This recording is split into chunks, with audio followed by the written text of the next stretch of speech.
Hi students, welcome back to my channel home science की पाठशाला। आज मैं आपके साथ शेयर करने जा रही हूँ कुछ इम्पॉर्टेंट्स वर्ड जो कि अगर आप फूड एंड न्यूट्रिशन पढ़ रहे हैं तो आपको जानना बहुत ज़रूरी है।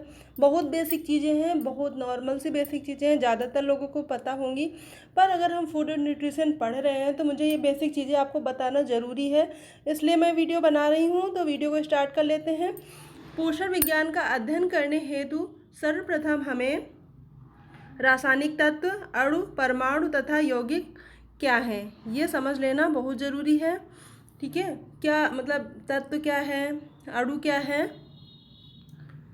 और परमाणु क्या है, यौगिक क्या है, ये सारा कुछ समझना बहुत ज़रूरी है। और तत्व, रासायनिक तत्व जो हैं वैसे तो बहुत सारे हैं, पर जो फूड एंड न्यूट्रिशन में हमें कार्बोहाइड्रेट, प्रोटीन और जो वसा का जो हमें समझना है उसके लिए जो ज़रूरी है वो मैं आपको बता दे रही हूँ। तो जो रासायनिक तत्व किसी पदार्थ का वह सरलतम रूप जिसको आगे विभाजित ना किया जा सके रासायनिक तत्व कहलाता है। यानी कि यूनिट, इकाई, सबसे छोटी इकाई होती है रासायनिक तत्व, जिसको वो सबसे ज़्यादा किसी भी पदार्थ का सरलतम रूप होता है जिसे उससे ज़्यादा विभाजित नहीं किया जा सकता है। ठीक है, ये तत्व आपस में से मिलकर भोजन के पौष्टिक तत्वों का निर्माण करते हैं।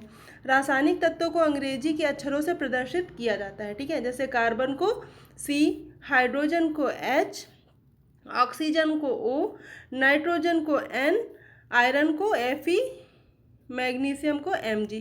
ठीक है, तो ये सारे तत्व हैं, रासायनिक तत्व हैं जिनका प्रयोग करके हम कार्बोहाइड्रेट, विटामिन, ये सब जो आ रहे हैं इन तत्वों से मिलकर बने होते हैं। ठीक है, तो इन्हें समझना बहुत ज़रूरी है। जैसे C है तो ये हमें समझ में आ जाना चाहिए कि ये कार्बन का सिंबल है। ठीक है, हाइड्रोजन जो है वो H सिंबल है उसका, O सिंबल है ऑक्सीजन का, N सिंबल है नाइट्रोजन का, Fe आयरन का और मैग्नीशियम का Mg। ठीक है, ये जो रासायनिक तत्व हैं ये सरलतम रूप होते हैं किसी भी पदार्थ के। ठीक है, तो अब फिर देखते हैं यौगिक क्या होता है। जो यौगिक है, जब दो या दो से अधिक रासायनिक तत्वों को एक निश्चित अनुपात में मिलाया जाता है। ठीक है, तो प्रायः तो जो पदार्थ प्राप्त होता है वो यौगिक कहलाता है। जैसे कार्बन मोनोऑक्साइड। इस प्रकार दो यौगिक से मिलने से भी नए यौगिक का निर्माण होता है। ठीक है, यानी कि जब दो रासायनिक तत्व मिलते हैं, ठीक है, कैसे, जब दो रासायनिक तत्व मिलते हैं तब जो पदार्थ तैयार होता है वो होता है यौगिक, यानी कि कंपाउंड। और दो यौगिक मिलके नया यौगिक बनाते हैं। ठीक है, तत्व, जैसे दो तत्व मिलके हैं तो क्या बनेगा,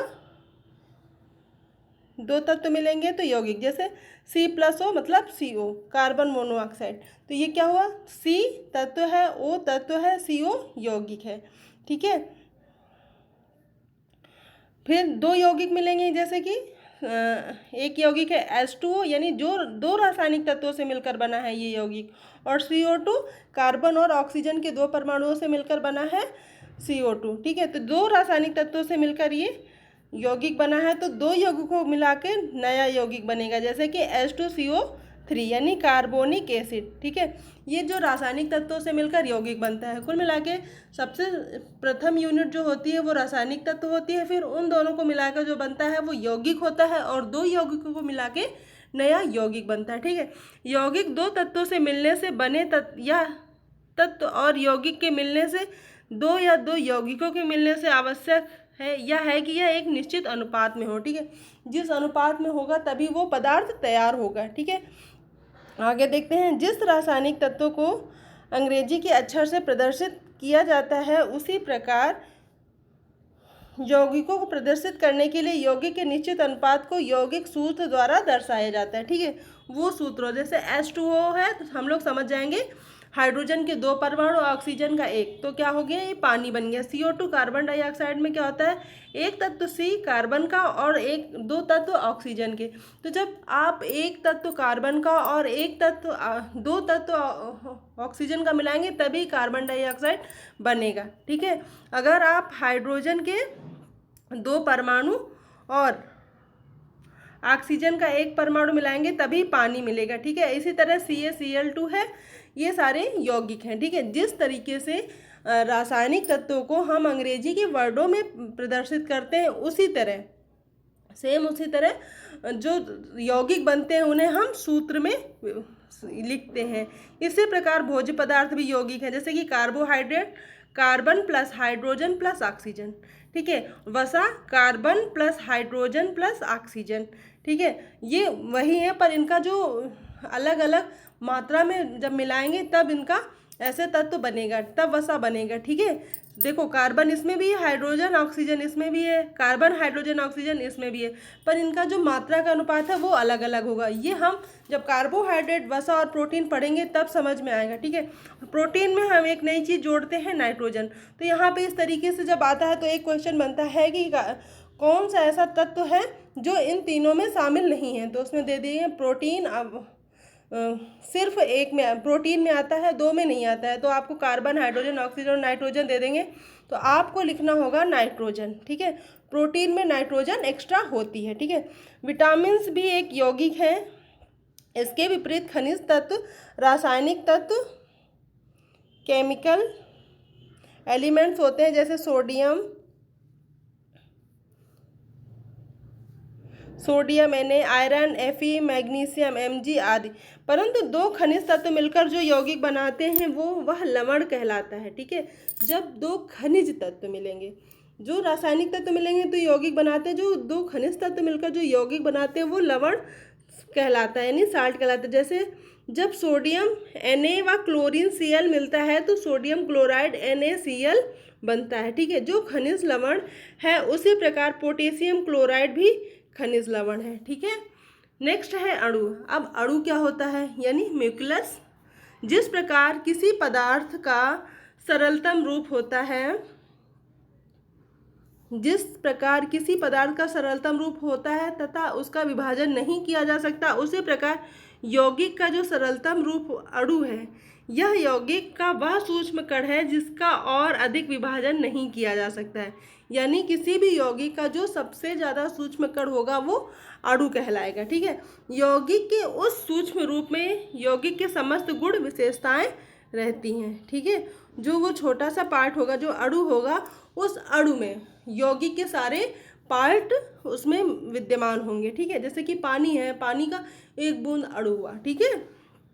परमाणु एटम, परमाणु रासायनिक तत्वों का सरलतम रूप होता है, ठीक है। जो परमाणु होता है वो रासायनिक तत्वों का सरलतम रूप होता है, ठीक है। जब अणु को इतना सूक्ष्म कर दिया जाए कि उसके अणु की विशेषताएं ना रह जाएं, तो वह परमाणु कहलाता है। मतलब जो अणु का भी सबसे छोटा, उस अणु का भी जो सबसे परम इकाई होती है वो होगी परमाणु, ठीक है।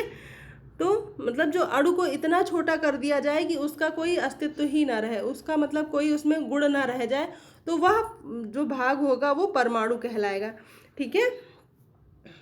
ब्रह्मांड में जितने प्रकार के तत्व हैं उतने ही प्रकार के परमाणु होते हैं। एक तत्व के परमाणु की विशेषताएं दूसरे तत्व के परमाणुओं से बिल्कुल अलग होती है। एक तत्व सब परमाणु आकार तथा नाप भार में एक जैसे होते हैं। परमाणु को छोटे भाग में विभाजित नहीं किया जा सकता है, मतलब परमाणु को उससे भी छोटे भाग में विभाजित नहीं किया जा सकता है, ना ही परमाणु को नष्ट किया जा सकता है। हम जो भी भोजन लेते हैं उसमें उपस्थित पौष्टिक तथा रासायनिक यौगिकों के रूप में होते हैं। इन यौगिकों को विभिन्न रासायनिक तत्वों के अणु के कई परमाणु होते हैं, ठीक है। क्लियर है।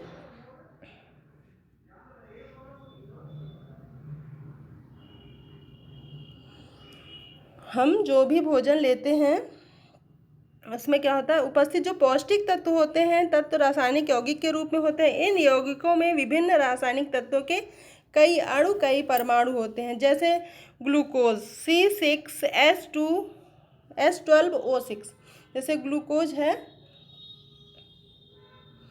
ग्लूकोज का सूत्र क्या होगा, C6H12O6 के एक अणु में कार्बन के 6 परमाणु, हाइड्रोजन के 12 परमाणु तथा ऑक्सीजन के 6 परमाणु होते हैं, ठीक है। जो ये ऑक्सीजन का जो परमाणु है वो 6 होगा, ठीक है। तो परमाणु भी समझ में आ गया। परमाणु मतलब सबसे छोटी इकाई। फिर परमाणुओं से मिलकर क्या बना, अणु, ठीक है। फिर अणुओं से मिलकर क्या बना, यौगिक, ठीक है। इस तरीके से होता है, ठीक है। तो समझ में आया, ये बहुत इम्पोर्टेंट छोटे छोटे से टॉपिक थे, तो मैंने आपको सोचा समझा दें। अगर वीडियो पसंद आई हो तो प्लीज़ वीडियो को लाइक करें, चैनल को सब्सक्राइब करें और वीडियो को शेयर करें। शेयर इसलिए करें ताकि ज़्यादा से ज़्यादा लोगों को इससे फ़ायदा हो सके।